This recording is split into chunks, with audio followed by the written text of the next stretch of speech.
250 km à parcourir dans le désert marocain. Une course dans les dunes, les champs de cailloux et les djebels, les montagnes africaines. 6 étapes en autosuffisance alimentaire, c'est le programme du Marathon des Sables. Le prochain défi de ces pictos charentais. Parmi eux, Stéphanie Clisson et Fred Lamoureux prendront le départ pour la 3e et la 4e fois.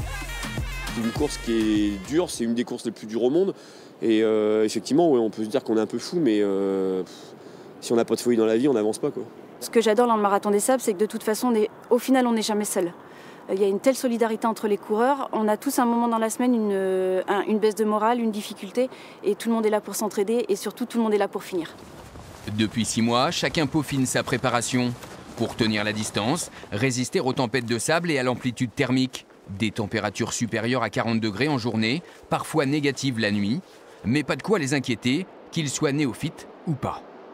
Alors l'appréhension un petit peu, mais pas tant que ça, pas trop de stress, ça va. Ce sera alternance marche, course à pied, et puis le tout c'est de le finir, donc j'irai à mon rythme en fonction de la fatigue et en fonction de mes blessures que j'ai eues auparavant. La douleur c'est sur le moment, après on l'oublie très vite et ce qu'on en retient c'est que du bonheur, donc voilà, c'est aussi pour ça qu'on repart je pense. Parce que pour la petite anecdote, quand je suis rentrée du premier, j'ai pris mes pieds en photo et j'ai dit jamais plus jamais. Et voilà, donc je remets le couvert, donc c'est qu'on souffre pas tant que ça au final. Allez, on serre les abdos, on serre les fessiers.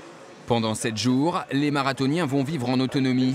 Dans leur sac à dos, l'équipement minimal, duvet, couverture de survie, pompe à spivenin, nourriture lyophilisée, réchaud. Le sac va faire 6,5 kg minimum, avec sans compter l'eau, donc on va avoir 1,5 kg d'eau en plus, donc ça va faire un sac qui va faire 8 kg.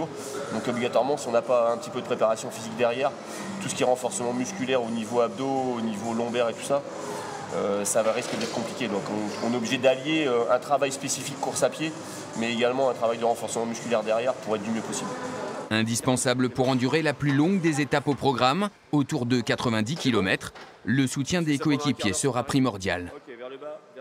L'expérience dans ce domaine-là est très importante, donc je vais profiter un peu de leur expérience sur le camp, et puis on va espérer que ça se passe bien, que tout le monde soit au bout, et puis qu'on ait la médaille finisher autour du cou.